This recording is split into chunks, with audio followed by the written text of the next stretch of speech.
नमस्कार दोस्तों, आपका स्वागत है आपके अपने YouTube चैनल रेलवे की पाठशाला पे। दोस्तों यहाँ पर आरआरबी एएलपी भर्ती 2024 के लिए एक बहुत ही महत्वपूर्ण सूचना है।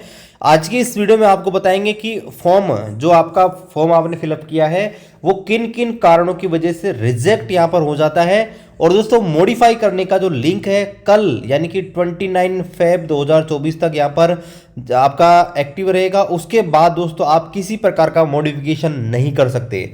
तो जो भी कैंडिडेट जिन्होंने फॉर्म भरा है वो दोस्तों आपके फॉर्म जो आपने फिलअप किया है उसका प्रिंट आउट लेके अच्छे से चेक कीजिएगा। और अगर आपको लगता है कि कहीं भी थोड़ा सा भी कि दोस्तों उसमें आपको मॉडिफिकेशन जरूरत है, आप मॉडिफाई कर लेना। अदरवाइज आपको दोस्तों मॉडिफिकेशन बाद में नहीं मिलने वाला और आपकी पूरी मेहनत बर्बाद हो सकती है। तो चलिए देखते हैं कि आपका जो फॉर्म है किन किन वजह से आपका जो है रिजेक्ट यहाँ पर हो सकता है। तो यहाँ पर दोस्तों बता रखा है कि आप आपने फॉर्म ऑनलाइन किया है उसका मॉडिफिकेशन कर सकते हो। और ये आपका जो लिंक है वो दोस्तों 20/2/2024 से लेकर और 29/2/2024 तक यहाँ पर आपके लिंक एक्टिव है। इसके बाद किसी प्रकार का रिप्रेजेंटेशन स्वीकार नहीं किया जाएगा। और इसके लिए आपको पता होना चाहिए कि 250 रुपये अलग से यहाँ पर लिए जाएंगे। एक मॉडिफिकेशन करने के 250 रुपये चार्ज यहाँ पर किए जा रहे हैं।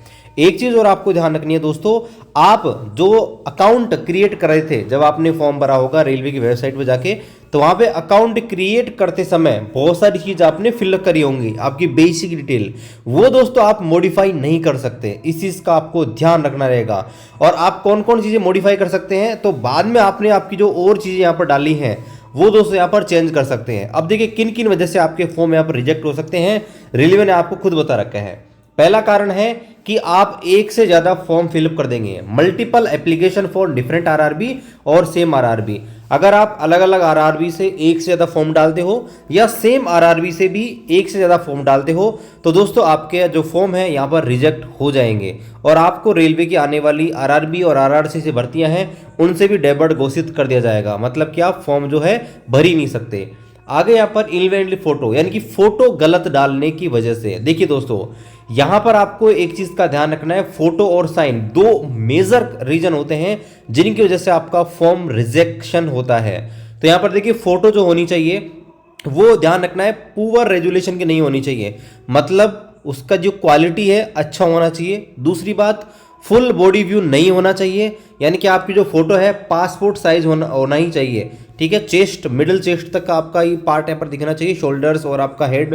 ठीक है, ये आपके और जो पार्ट्स हैं बॉडी का वो नहीं दिखना चाहिए। ठीक है, बाद में बात करें दोस्तों कि साइड व्यू जो है यानी कि साइड से अगर आपने कोई फोटो खींची हुई है, जैसे सेल्फी टाइप की जो फोटो लेते हैं साइड टाइप की, वो दोस्तों नहीं होनी चाहिए। इसके अलावा अनरिकॉग्नाइज फेशियल फीचर यानी कि आप ऐसी कोई फोटो जिससे आपका फेस को रिकॉग्नाइज नहीं किया जा सके, यानी कि बहुत सारे क्या करते हैं कि लोग जो फिल्टर से फोटो ले लेते हैं या कुछ और चीज कर लेते हैं जिससे उनका फेस जो है यहाँ पर पहचान में नहीं आए। तो ऐसी कोई फोटो आपको नहीं लगानी जिससे दोस्तों आप जो है आपका फेस पहचान में नहीं आए, वो फोटो आपकी जो है मान्य नहीं होगी। फोटो कॉपीड फोटो यानी कि ऐसे कोई फोटो जिससे आपने फोटो कॉपी कराई हो, ये क्या होती है, देखिए आपके पास मान लीजिए एक फोटो है पासपोर्ट साइज प्रिंट वाली। अब क्या है कि आपके पास और कोई है नहीं, तो आपने क्या किया उसकी कॉपी करवा ली और उसी की स्कैन करवा के आपने जो है दोस्तों यहाँ पर अपलोड कर दी। तो उसमें क्या होता है कि जो फोटो है उसकी क्वालिटी यहाँ पर डिक्रीज हो जाती है, क्लियरिटी उसके अंदर नहीं होती है, तो वो फोटो आपको नहीं लगानी है। इसके अलावा ग्रुप फोटो नहीं लगानी है। ग्रुप फोटो तो आप जानते हैं कि एक से ज़्यादा लोग उस फोटो के अंदर होंगे। ठीक है, तो वो वाली फोटो आपको नहीं लगानी। इसके अलावा टाइटल्ड फोटो का मतलब होता है कि उसके ऊपर कुछ लिख रखा हो फोटो के ऊपर। ठीक है, जैसे नाम लिख रखा हो या जो भी फोटो स्टूडियो हो उसका लोगो वगैरह कुछ भी आ रहा हो, वो चीज़ नहीं होनी चाहिए। इसके अलावा इन्वर्टेड इमेज क्या होती है, इन्वर्टेड इमेज को बोलते हैं कि भाई जिसमें आपका राइट साइड लेफ्ट हो जाए और लेफ्ट राइट हो जाए। ठीक है, वो इन्वर्टेड आपकी फोटो कहलाती है। ठीक है, मिरर इमेज जिसको बोलते हो वो नहीं होनी चाहिए। सेल्फी वाली फोटो नहीं होनी चाहिए। इसके अलावा विद कैप यानी कि दोस्तों कैप यानी कि जो है टोपी लगी हुई नहीं होनी चाहिए आपके सर के ऊपर। डार्क ग्लासेस यानी कि चश्मा जो है आप चश्मा यूज तो कर सकते हो लेकिन डार्क ग्लास नहीं होना चाहिए, यानी कि ऐसा कोई चश्मा नहीं होना चाहिए जिससे आपकी आंखें जो है क्लियर नहीं दिखे या चेहरे पर ज़्यादा इम्पैक्ट पड़ता हो। यानी कि जो ट्रांसपीरियंट ग्लासेस होते हैं वो दोस्तों आप यूज़ कर सकते हैं बट डार्क ग्लासेस यूज़ नहीं कर सकते। तो ये मेन रीजन है फोटो के कि फोटो आपकी किस वजह से रिजेक्ट हो सकती है। ठीक है, अब यहाँ पर बात करते हैं सिग्नेचर में किस वजह से आपके रिजेक्शन हो सकता है। तो यहाँ पर देखिए, यहाँ पर दोस्तों बता रखा है, अगर आपने ऐसा कोई साइन किया है जो ब्लॉक लेटर में हो, ब्लॉक का मतलब जैसे मेरा नाम खेमराज है, तो अगर मैंने मेरा साइन कुछ इस प्रकार से कर दिया, ठीक है, पूरे ही अक्षर बड़े लिख दिए, तो दोस्तों ये मान्य नहीं है, इसे बोलते हैं ब्लॉक लेटर, यानी कि बड़े अक्षरों में नाम लिख दिया। ब्लॉक लेटर या कैपिटल लेटर में नहीं होना चाहिए, ठीक है, रनिंग हैंड राइटिंग में होना चाहिए, ठीक है।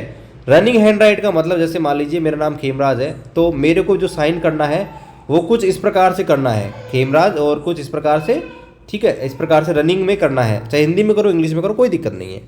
इसके अलावा पुअर रेजुलेशन, यानी कि उसकी साइज जो है वो क्लियर नहीं है, छोटी है, या क्वालिटी ठीक नहीं है, डल है, इनकम्प्लीट इमेज, या इसके अलावा देखिए जैसे मेरा साइन जो मान लीजिए कि इस प्रकार से है, लेकिन मेरी फोटो में जो अपलोड करी है वो कुछ आधी ही आ रही है, पूरी नहीं आ रही है, तो इस प्रकार से अगर आपने कोई साइन किए होंगे तो दोस्तों आपके जो है यहाँ पर रिजेक्शन हो सकता है।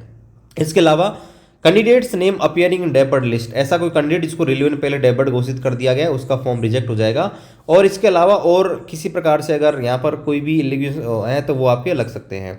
और आगे दोस्तों यहाँ पर बता रखा है रिजेक्टेड एप्लीकेशंस के बारे में। बाई चांस अगर किसी कैंडिडेट का फॉर्म रिजेक्ट हो जाता है तो यहाँ पर क्या है, तो यहाँ पर दोस्तों बता रखा है कि detail of rejected applications along with the reason of rejection can be viewed on the website of RRB concerned by login, यानी कि जिस भी कैंडिडेट का फॉर्म रिजेक्ट होगा उसको आप लॉगिन करके देख सकते हैं किस वजह से आपका फॉर्म यहाँ पर रिजेक्ट हुआ है।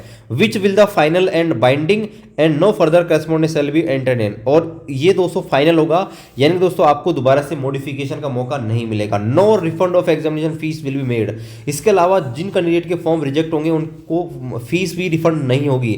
SMS and email alert shall be send to the candidate on the registered mobile number and email IDs, यानी कि आपका फॉर्म रिजेक्ट हुआ है, एक्सेप्ट हुआ है प्रोविजनली, वो दोस्तों आपको जल्दी पता लग जाएगा और इसका SMS के माध्यम से, ईमेल के माध्यम से सूचना भी मिल जाएगी। ठीक है, आगे बता रहा candidate will not be intimated by post, यानी कि पोस्ट के माध्यम से आपको सूचना नहीं मिलेगी। तो ये तो दोस्तों आपकी मेन रीजन हो गई। इसके अलावा बहुत सारे रीजन और भी होते हैं जिनको आपको ध्यान रखना है, आपको मॉडिफाई कर लेना है। आपकी एजुकेशन क्वालिफिकेशन है उनमें किसी प्रकार का प्रॉब्लम है, आपकी कास्ट जो है, कास्ट को रिलेटेड है, बहुत सारे कैंडिडेट जेंडर में मिस्टेक कर देते हैं, तो आपकी जो भी ये छोटी छोटी चीजें हैं इनको दोस्तों आपको करेक्ट कर लेना है। स्पेशली आपको ध्यान रखना है आपका नाम, डेट ऑफ बर्थ और 10th की मार्कशीट, ये दोस्तों मेन चीज है, ये आपकी करेक्ट होनी चाहिए, अदरवाइज ज्यादा प्रॉब्लम हो जाएगी। और फोटो और साइन तो इंपॉर्टेंट है ही। बाकी देखिए आपका रोल नंबर गलत लिख दिया या परसेंटेज गलत लिख दी, वो दोस्तों बाद में उसके सॉल्यूशन है ना, कोई दिक्कत नहीं है। बाकी अभी आपको मौका मिल रहा है, आप करवा लीजिएगा ताकि आपको भविष्य में किसी प्रकार की प्रॉब्लम नहीं हो। अभी जल्द ही आपका वो आपका फॉर्म जो आपने ऑनलाइन किया उनका स्टेटस आ जाएगा, एप्लीकेशन स्टेटस, जहां आप चेक कर सकते हैं आपका फॉर्म रिजेक्ट हुआ है या एक्सेप्ट हुआ है। उसका जैसे अपडेट आएगा हम आपको अपडेट दे देंगे। ठीक है, तो आप जो है चैनल को सब्सक्राइब करें, इस वीडियो को शेयर कीजिए। किसी प्रकार का इस भर्ती के रिगार्डिंग आपका डाउट है कमेंट कीजिए। मिलते हैं आपसे अगले वीडियो में, तब तक जय हिंद, वंदे मातरम।